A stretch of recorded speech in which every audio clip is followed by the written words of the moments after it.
ആതിര സരസ്വതി പറഞ്ഞു തരും ഇന്നത്തെ കാലാവസ്ഥ എങ്ങനെയാണെന്ന്. Athira, good morning. Good morning Sethu. പ്രേക്ഷകരെ സ്കൈ വാച്ചിലേക്ക് സ്വാഗതം. ഇന്നും സംസ്ഥാനത്ത് മഴ മുന്നറിയിപ്പില്ല. പൊതുവെ വരണ്ട കാലാവസ്ഥയായിരിക്കും അനുഭവപ്പെടുക. അതേസമയം പുതിയ ന്യൂനമർദ്ദം രൂപപ്പെട്ടിരുന്നു. തെക്ക് പടിഞ്ഞാറൻ ബംഗാൾ ഉൾക്കടലിന് മുകളിൽ ഇത് തീവ്ര ന്യൂനമർദ്ദമായി ശക്തി പ്രാപിക്കാൻ സാധ്യതയുണ്ട്. അതിനാൽ വരും ദിവസങ്ങളിൽ സംസ്ഥാനത്ത് മഴ സജീവമാകും. കന്യാകുമാരിക്കും ലക്ഷദ്വീപിനും മുകളിൽ ചക്രവാത ചുഴികളും രൂപപ്പെട്ടിട്ടുണ്ട്. തെക്ക് പടിഞ്ഞാറൻ ബംഗാൾ ഉൾക്കടൽ, അതിനോട് ചേർന്ന തെക്ക് കിഴക്കൻ ബംഗാൾ ഉൾക്കടൽ, മധ്യ പടിഞ്ഞാറൻ ബംഗാൾ ഉൾക്കടൽ എന്നിവിടങ്ങളിൽ മണിക്കൂറിൽ 35 മുതൽ 45 കിലോമീറ്റർ വരെയും ചില അവസരങ്ങളിൽ 55 കിലോമീറ്റർ വരെയും വേഗതയിൽ ശക്തമായ കാറ്റിനും മോശം കാലാവസ്ഥയ്ക്കും സാധ്യതയുണ്ട്. അതേസമയം മത്സ്യബന്ധനത്തിന് വിലക്കില്ല എന്നുള്ളതാണ്.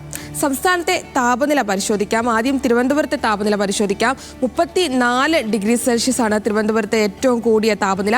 23 ഡിഗ്രി സെൽഷ്യസ് ആണ് ഏറ്റവും കുറഞ്ഞ താപനില.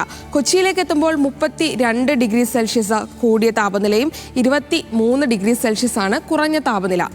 കോഴിക്കോട് ഏറ്റവും കൂടിയ താപനില 33 ഡിഗ്രി സെൽഷ്യസും ഏറ്റവും കുറഞ്ഞ താപനില 23 ഡിഗ്രി സെൽഷ്യസുമാണ്. കണ്ണൂരേക്ക് എത്തുമ്പോൾ ഏറ്റവും കൂടിയ താപനില 33 ഡിഗ്രി സെൽഷ്യസ് തന്നെയാണ്.